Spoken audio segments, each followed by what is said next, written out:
Hi, welcome to IMC Technology. Online tutorials for electronics and computers.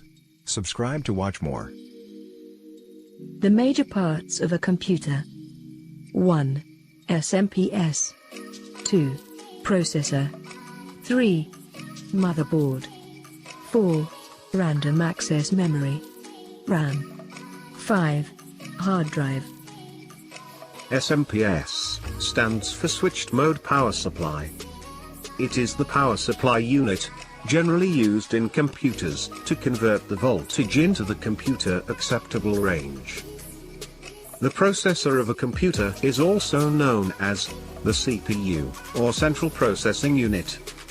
The processor handles all the basic system instructions, such as processing mouse and keyboard input, and running applications. Motherboard connects all components together.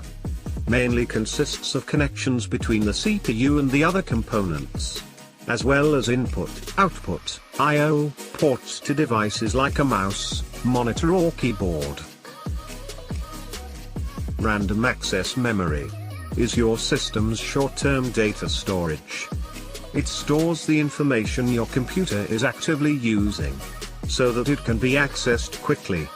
The more programs your system is running, the more memory you'll need. A hard disk drive is a non-volatile data storage device. It is usually installed internally in a computer, attached directly to the disk controller of the computer's motherboard. Thanks for watching. This video is presented by Sham. Subscribe to our channel.